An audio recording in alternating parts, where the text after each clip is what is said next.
बिस्मिल्लाहिर्रहमानिर्रहीम। अस्सलाम वालेकुम नाज़रीन, आप देख रहे हैं मेरा यूट्यूब चैनल एस्ट्रोलॉजर मौसम खान और मैं हूं मौसम खान। आज हमारा टॉपिक बड़ा सेंसिटिव है उन लोगों के लिए जो इस्लाम, ख़ुसूसन कुरान और हदीस पर यकीन नहीं रखते या जानते बूझते हुए इग्नोर करते हैं। तो सूरज ग्रहण हमारा चूँकि टॉपिक है तो हम इसी से शुरू करते हैं। पहला हवाला मैं कुरान का दूंगा। कुरान सूरह बकरा में आयत नंबर 18 में कहता है, सुम्मुन बुकमुन उम्युन ला यरजिऊन। बहरे हैं, गूंगे हैं, अंधे हैं, बस वो नहीं लौटेंगे। यानी कि उनके कानों पर मोहरें लगा दी हैं, दिल पर मोहर लगा दी है। सोचने से वो माजूर हैं और सोचते हुए समझते हुए इस्लाम, कुरान, हदीस को पढ़ते हुए देखते हुए भी वो लौटेंगे नहीं। तो ये एक ऐसा ही मसला जो सूरज ग्रहण का भी है। हमारे यहाँ पर जो एस्ट्रोलॉजर्स हैं, ख़ुसूसन जो पाकिस्तानी मुसलमान एस्ट्रोलॉजर्स हैं, ये उनके लिए मैं बना रहा हूँ। वो सारे लोग कलमा पढ़ेंगे, अल्हम्दुलिल्लाह अल्हम्दुलिल्लाह हम मुसलमान हैं कहेंगे, बार बार कहेंगे, लेकिन कोई भी ऐसा काम नहीं करेंगे जिसकी वजह से इस्लाम उनकी हरकतों से नज़र आए। और हमारे एस्ट्रोलॉजर सूर्य ग्रहण पर बोलते हुए ये कहते हैं कि सूर्य ग्रहण लगने वाला है, ये तबाही लाएगा, सबसे ख़तरनाक है, ख़बरदार रहें, तबाही हो जाएगी, गवर्नमेंट चली जाएगी, दुनिया यूँ हो जाएगी। यानी कि वो तमाम चीज़ें जो एक नहस सेक्टर पर या नहस सेक्शन में आती हैं, ये सारी उनकी तरफ झुकाव को बताते हैं और ख़ौफ ऐसा क्रिएट करते हैं। और आज भी हमारे ख़ानदानों में भी जो पुराने लोग थे उनके में बहुत बढ़िया ये कॉन्सेप्ट था कि जब सूर्य ग्रहण या चांद ग्रहण लगता है तो जो औरत है वो हामला है, उनके लिए बहुत मुसीबत होती है। और वो जो बच्चा पैदा करते हैं वो माजूर हो सकता है, उस पर कोई कट लग सकता है। इस तरह की तोहम परस्ती बहुत ज़्यादा चलती है अभी भी। अब गौर से सुनें, दुनिया में कई एक मज़ाहब हैं जिनमें मुसलमान जो है, स्पेशली इस्लाम, वो समझता है कि ये जो चांद और सूर्य ग्रहण लगना है ये अल्लाह की निशानियों में से एक निशानी। जो हिंदुइज़्म है, जो इंडियन एस्ट्रोलॉजी करते हैं वो और उसके पैरोकार, ये सारे लोग ये समझते हैं कि जो सूर्य ग्रहण का लगना है ये नहस है। और कुछ जो मज़हब हैं वो ये समझते हैं कि सूर्य ग्रहण, चांद ग्रहण तब लगता है जब अल्लाह या गॉड हमसे नाराज़ है। तो ये कॉन्सेप्ट है, इनको लेकर आदमी चलते हैं। सबसे पहले तो हम ये आपको बताएंगे सूर्य ग्रहण होता क्या है। सूरज का, इसको समझने के लिए अब ये समझें कि ये जो हम कैमरा है ये हमारा सूरज है और ये जो है ये चांद है। चांद गर्दिश करते करते करते मेरा जो चेहरा ये ज़मीन है इसके सामने आ जाता है, तो ये उसकी रोशनी को ब्लॉक कर देता है। जब उसकी रोशनी, सूरज की रोशनी ज़मीन तक प्रॉपरली ब्लॉक होकर नहीं प्रॉपर पहुँचती तो एक अजीब सी लाइट वायलेट किस्म की पैदा होती है, जो मैंने देखी है ख़ुद भी। तो बड़ा खौफनाक मंजर होता है क्योंकि आप सारी ज़िंदगी सूरज को रोशन चमकता हुआ देखते हैं, लेकिन यहाँ पर ये कंडीशन बिल्कुल डिफरेंट है। तो उस वक़्त बड़ा खौफ आता है। तो उस खौफ को ये जो दूसरे मज़हब के लोग हैं जो मुसलमान नहीं, एक्सप्लॉइट करते हैं और एक्सप्लॉइट करने की वजह से लोगों को आज भी ये डराया जाता है। सूरज ग्रहण जो है मजमूई तौर पर अगर हम देखें, मुकम्मल सूर्य ग्रहण ये 370 साल के बाद आता है। 370 ईयर्स के बाद एक मुकम्मल सूर्य ग्रहण होता है। और जुज़वी तौर पर ये साल में कई दफ़ा भी लग सकता है। तो इससे कोई चीज़, कोई रीडिंग निकालना, किसी चीज़ को डराकर किन लोगों को या किसी भी चीज़ से मंसूब करना, और ख़ुसूसन एस्ट्रोलॉजी में यूज़ करना, बीइंग ए मुस्लिम, ये ठीक नहीं है, ये हराम है। तो कोशिश करें कि इनसे बचें। अब कुरान मजीद क्या कहता है?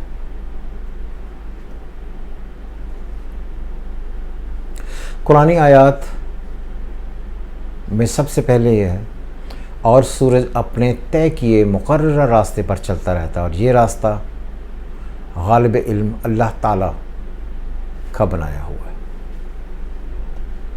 सूरह यासीन। फिर और जब सूरज को लपेट दिया जाएगा और बेनूर कर दिया जाएगा। सूरह अल तकवीर आयत नंबर 1, पहला स्टार्ट यहाँ से होती। सूरज और चाँद मालूम और मुकर्रर रास्ते पर चलते रहते हैं। सूरह रहमान आयत नंबर 5। ये कुरान कहता है। इसके बाद अब हदीस की बारी आएगी। मैं ये कहता हूँ कि ये लोग कुरान को सुनकर भी, समझ कर भी, घर वाले भी सुनते हैं लेकिन अमल नहीं करते। इसीलिए मैं कहता हूँ सुम्मुन बुकमुन उमयुन ला यरजून के इनके दिमागों पर मोहरें लग गई। और ये बड़ी एक इंटरेस्टिंग बात ये है कि जो अरब के बाशिंदे थे अहले दौर जहालत में, तो उन्होंने देखा कि जो हज़रत इब्राहीम है सल्लल्लाहु अलैहि वसल्लम, उनके बेटे, वो वफ़ात पा गए हैं। और जिस दिन वफ़ात उन्होंने पाई थी उस दिन सूरज ग्रहण लगा हुआ था।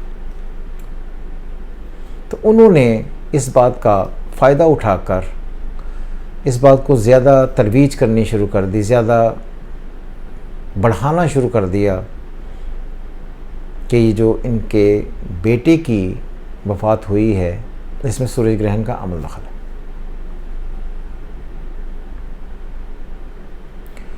उन्होंने रसूल करीम से पूछा, सल्लल्लाहु अलैहि वसल्लम से पूछा, तो उन्होंने कहा क़तई तौर पर सूरज ग्रहण और चाँद ग्रहण का लगना किसी की मौत या ज़िंदगी से मशरूत नहीं है। यानी क़तई तौर पर किसी का भी कोई भी मामला, किसी की ज़िंदगी या मौत का सूर्य ग्रहण या चाँद ग्रहण से कोई ताल्लुक़ नहीं। ये बात यह है कि जब भी तुम कोई ऐसी निशानी देखो तो अल्लाह का ज़िक्र करो, नमाज पढ़ो, दुआ मांगो माग़फ़िरत की, उससे तुम्हारी निजात हो सके। अब आती हैं हदीसें।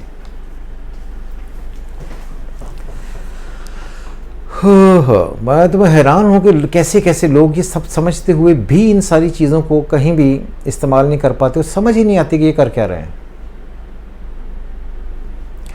उमर रज़ी अल्लाह ताला अन्हो से रवायत है कि वाक़या है कि वही ना कि सूरज और ग्रहण लगा हुआ था, तो हज़रत रसूल करीम सल्लल्लाहु अलैहि वसल्लम पर ऐसी कैफियत तारी हुई कि उन्होंने जैसे क़यामत सी आ गई हो, या उन्होंने महसूस किया जैसे क़यामत आ गई। फिर आप मस्जिद में तशरीफ़ फरमा हुए और नमाज़ पढ़ी, बहुत लंबे क़याम किए, रुकू किया और लंबे सजदे के साथ आपने फरमाया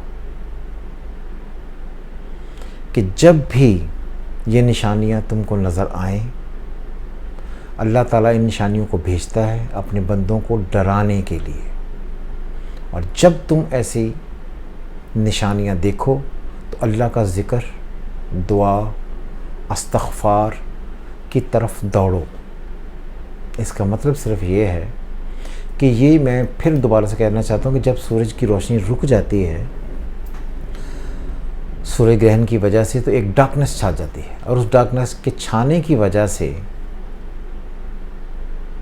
एक अजीब-व-गरीब किस्म का सिनेरियो क्रिएट होता है जो आपको क़यामत के दिन की याद दिलाता है। जब क़यामत के दिन की याद दिलाता है तो इसलिए अल्लाह तुम्हें निशानियाँ बार बार ये दिखाता है कि क़यामत के रोज़ ऐसा सिनेरियो होगा, ऐसा सीन होगा, ऐसी रोशनी होगी, चीज़ें उस दिन रुक जाएंगी, रोशनी थम जाएगी, पहाड़ फट जाएंगे, दरिया आग उगलने लगेंगे। तो ये उन निशानियों में से दो निशानियाँ हैं, सूर्य और चाँद ग्रहण का लगना। इसका कतई तौर पर किसी भी एक तरीके से किसी रीडिंग, किसी प्रेडिक्शन, किसी चैलेंज, किसी बात का कोई ताल्लुक़ इसका बिल्कुल नहीं है, ख़ुसूसन इस्लाम में। और मैं ये इस्लाम की जो इस वक्त हमारे एस्ट्रोलॉजर्स हैं जो करते हैं इस्लाम में एस्ट्रोलॉजी करते हैं, नाम मैं लेना चाहूँ तो मैं 10-20 के ले सकता हूँ, लेकिन उन्हें तकलीफ़ बड़ी होगी। इन्होंने कभी ना किताब खोली, ना इस्लाम पढ़ा, ना कुरान पढ़ा। अगर ये पढ़ते तो ये इस तरफ बहक ना जाते और लोगों को बहकाते ना। मेरा इन सब से एक सवाल है पाकिस्तानियों से ख़ास तौर पे, और उनसे जो मुसलमान हैं, ये डिफरेंट किसी ग्रुप के हैं, मैं उनसे बात नहीं कर रहा, सिर्फ पक्के मुसलमानों की बात कर रहा हूँ। आप में से कोई भी ये बताए, कोई भी एक, एनीबॉडी, चैलेंज है मेरा, और लोगों से जो आपके जानने वाले हैं उन सब से पूछ लें, जो आपके उस्ताद हैं, जो आपके गुरु हैं, जो आपके पंडित हैं, जो भी आपके हैं, कि ये जो चांद का यह ग्रहण या सूर्य ग्रहण होता है, इसका असर किस तारीख को होता है। कब कहते हैं ना बड़े नहस असरात आ रहे हैं, इसके असरात आएंगे कब। अगर आज फ़र्ज़ करें सूरज ग्रहण लगा हुआ है, फ़र्ज़ कर लें कि आज 10 तारीख है, इसके साथ 11, 12, 13, 14, 15, 2 महीने, 4 महीने, 6 महीने पहले, 6 महीने बाद, ये कब आएंगे।